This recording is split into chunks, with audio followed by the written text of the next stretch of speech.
Hello, my wonderful, wonderful friends. Today's video is going to be an analysis on our previous Exodus reading. I have broken it down into, I believe, two components. The first component is going to be about slavery in the Old Testament. And the second component is going to be a comparison and a contrast between the Old Testament and the New Testament, because we see these 10 commandments that God gives the Israelites. But then in the book of Matthew in particular, and some in the book of Luke, we see Jesus makes some interesting differences in interpretation to the Israelites that I want to touch upon because I think that's important. But first we're going to start with slavery in the Old Testament. And the reason I wanted to touch upon this is because in our reading there's entire sections dedicated to Hebrew servants, and then it even goes on to say slaves. Later on, I believe it's in Exodus chapter 21. In my Bible, it has it under subsections. So one subsection is literally labeled Hebrew servants. And then under the personal injuries subsection, it talks about slaves as well. So I was very confused when I read about this, because the Israelites had been slaves in Egypt and were mistreated horribly, so why would they themselves keep slaves? It didn't really make sense to me. And so I tried to do some research into this because, like I said, it was very confusing. And I came across a few things that kind of helped me understand this more.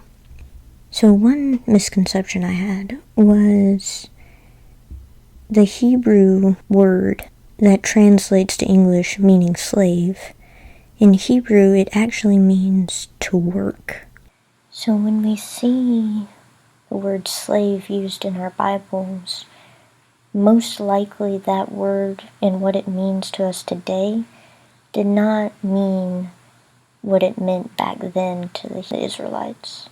So when the Israelites were talking about slaves, it was more comparable to indentured servitude, in the sense of the slaves that they kept were more like servants, in the sense of they could own property, and after a certain period of years of work, they were released from this servitude. They weren't kept permanently. Now, I do want to make a distinction here. When I'm referring to like indentured servitude and slaves being released and owning property, this was not the case for the Israelites when they were in Egypt. These are guidelines that God is giving the Israelites now, after they've been out of Egypt, for their own personal use. It doesn't apply to foreign countries like Egypt or any other surrounding tribes that they might have encountered, like the Canaanites. This only applies to the Israelites themselves, meaning that while the Israelites followed these rules, neighboring countries did not. So I found that there were 4 different ways, really 3, but we'll make them into 4 different ways you could become a slave in the Old Testament for the Israelites.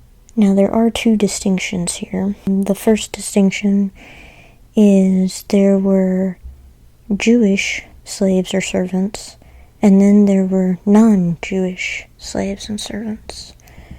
And the non-Jewish slaves and servants were acquired as mostly prisoners of war.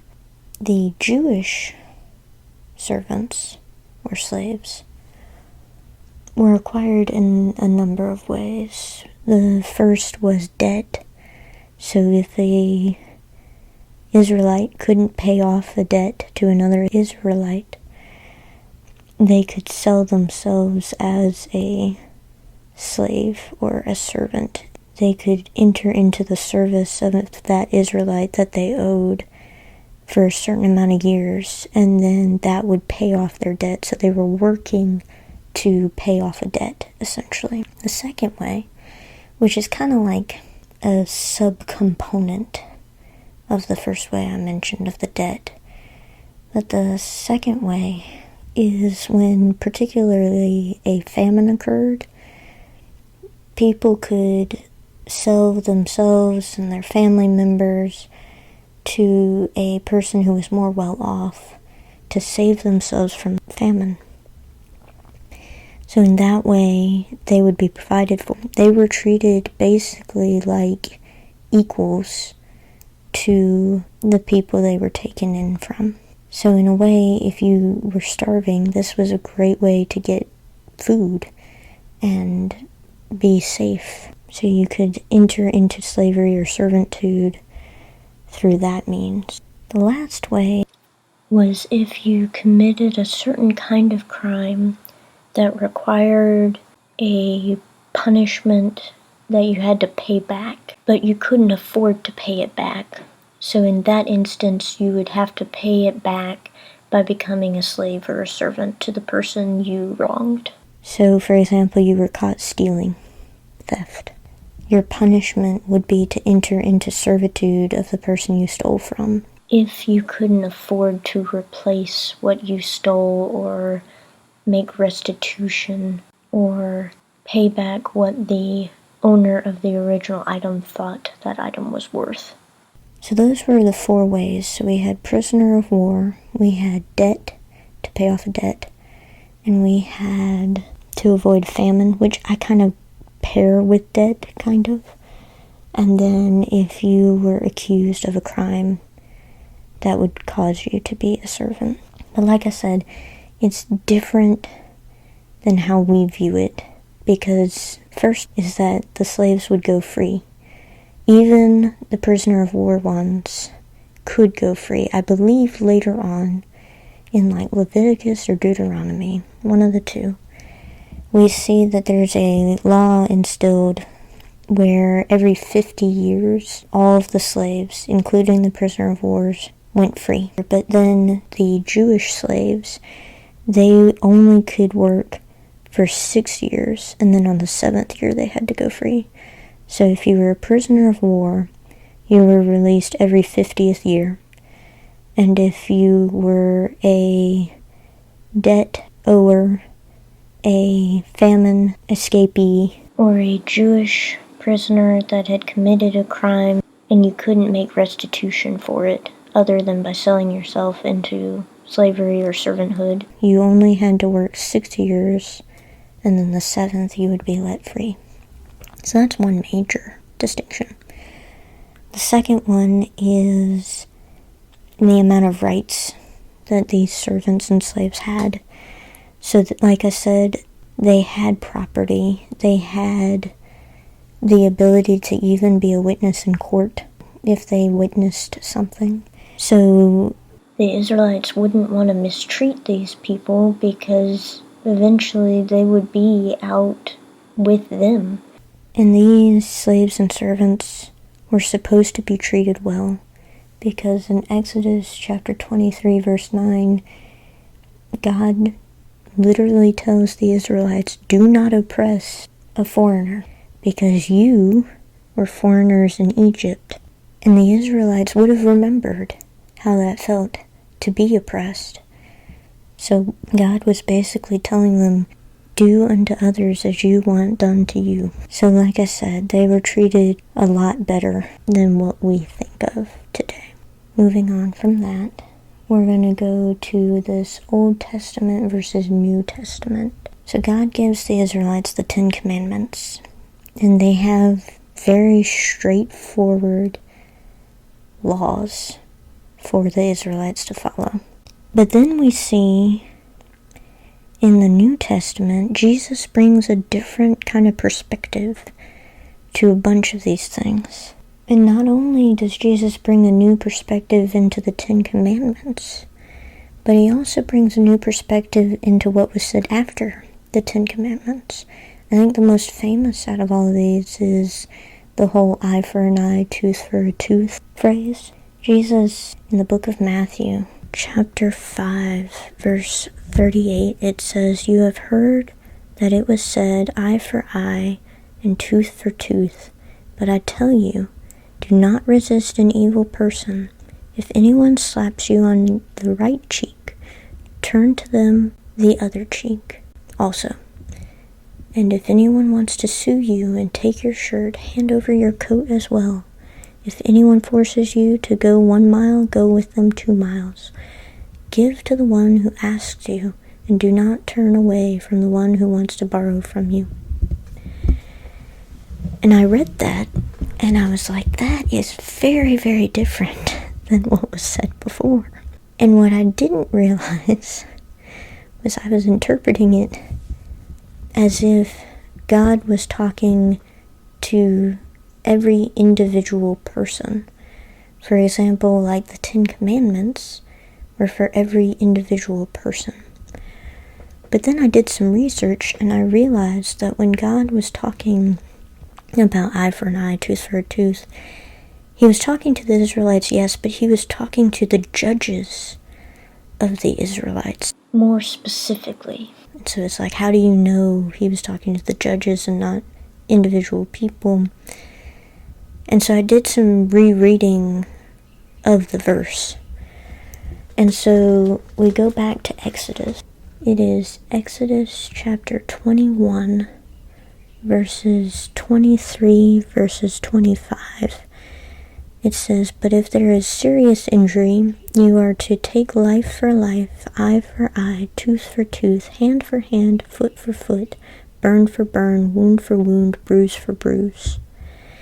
And so if you take that out of context, if you just read those verses, it seems very clear that God is saying you need to take revenge on the person who wronged you.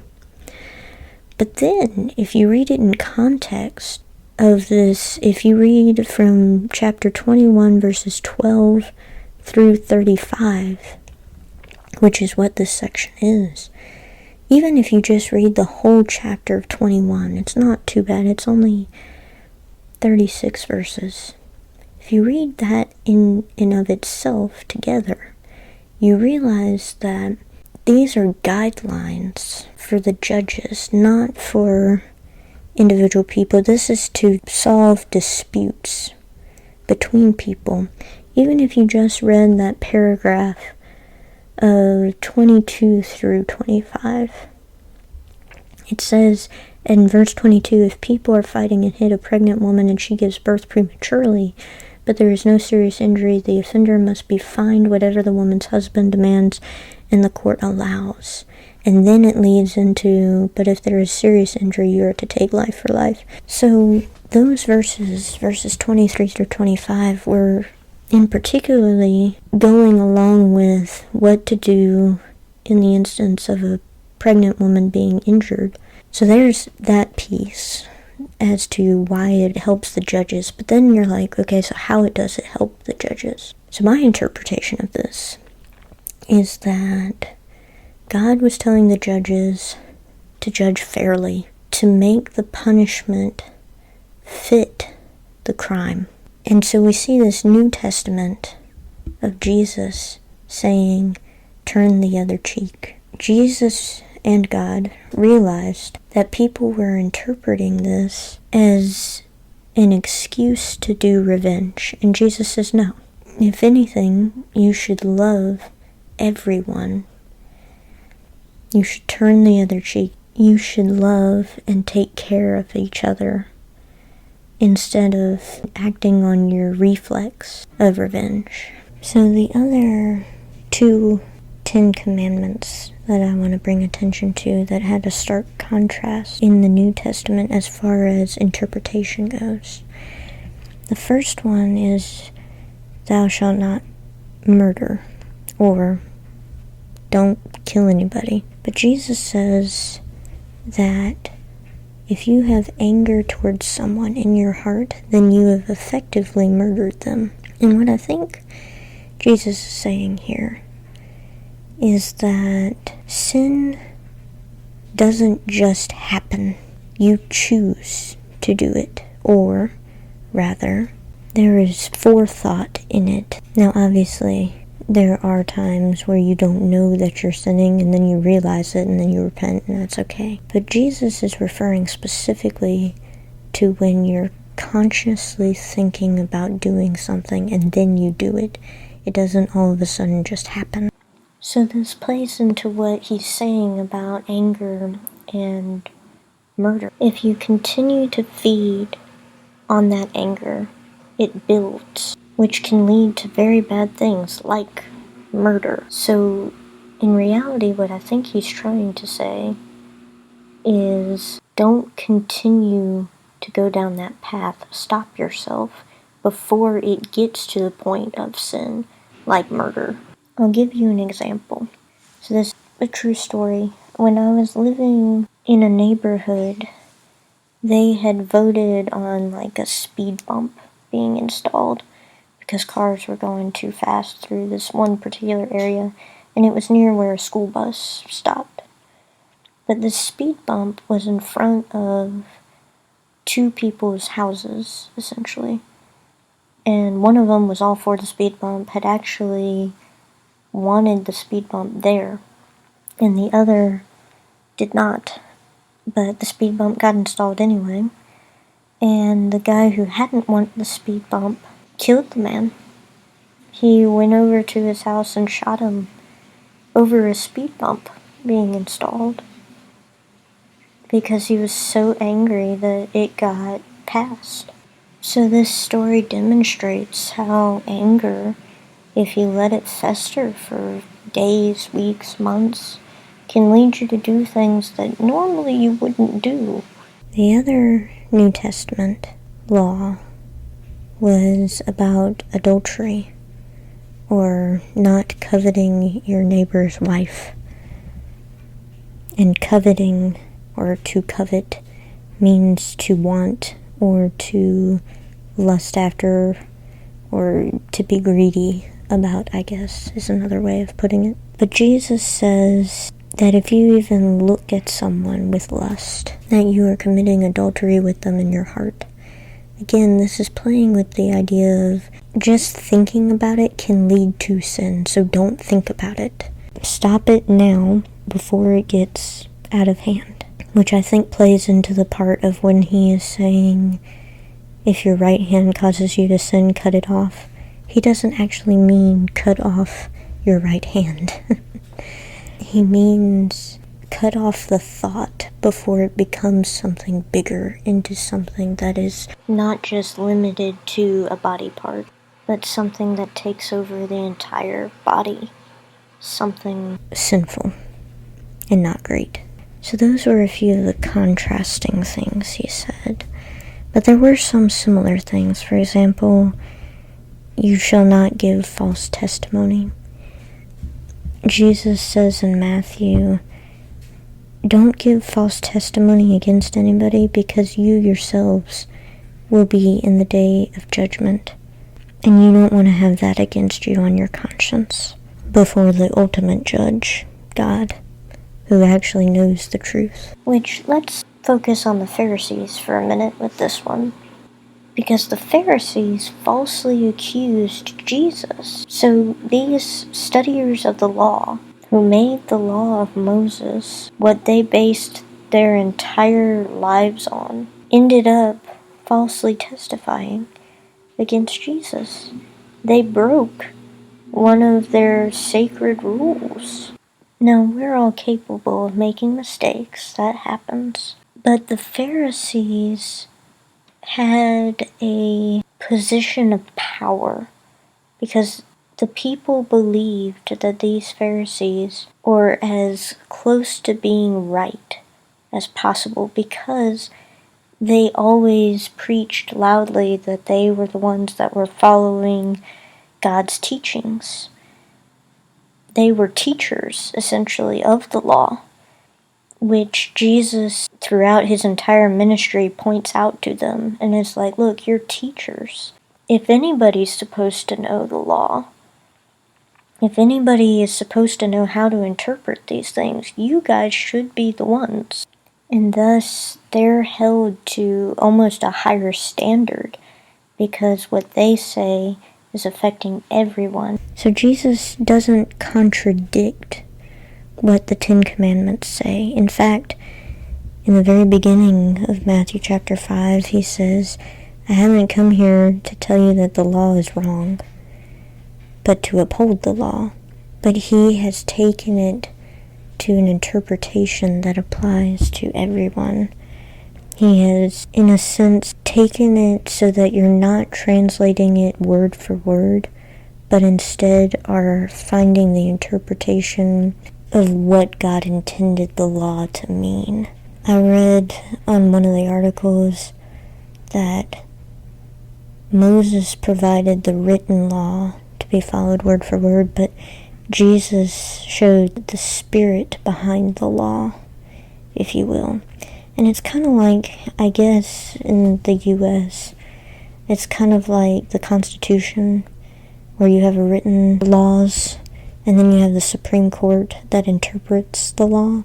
It's kind of like that. It's where the Ten Commandments are like the Constitution, and Jesus is the Supreme Court telling you, this is what this means, instead of what it was originally interpreted as. But Jesus also says a number of things in these sermons, the Sermon on the Mount in particular. So it was said, you shall not make for yourself an image or another god. And Jesus expounds in this on Luke, and it says no one can serve two masters. I believe Jesus was talking about money and God, and how you cannot serve both money and God. You have to devote your life to either one or the other. But that actually supports what the Ten Commandments were saying, is you can't serve both. You can only serve one. The Ten Commandments command it to be God. So that also plays into the you shall have no other gods before me. Worship the Lord your God and serve him only, is what Jesus says in Matthew chapter 4, verse 10. And then another distinction is remember the Sabbath day by keeping it holy. And that's Exodus chapter 20, verse 8. And it's talking about you can't work on the Sabbath. And Jesus actually got ridiculed by the Pharisees. This is in Matthew chapter 12, verse 1. Him and his disciples got ridiculed because on the Sabbath, his disciples were walking along this field and they started picking grain to eat.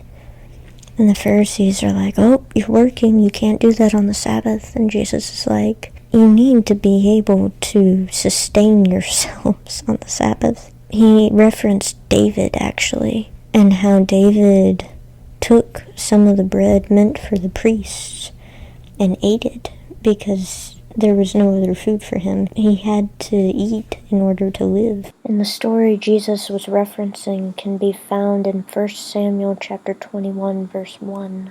And so this thought process was, you have to be able to live. If not doing work means you can't live, then you need to do work in order to live.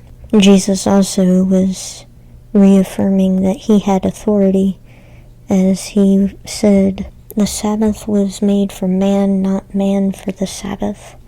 So the Son of Man is Lord even of the Sabbath. Continuing on with our comparison and contrast with the Old Testament and the New Testament. In Exodus chapter 20, verse 12, it says, honor your father and your mother. In Matthew 10:37, Jesus says, anyone who loves their father or mother more than me is not worthy of me. So again, put God first. Even your own family has to come second. And I think that is all I have to say on this. I hope you all have a wonderful night, a wonderful day, and a wonderful morning. Bye.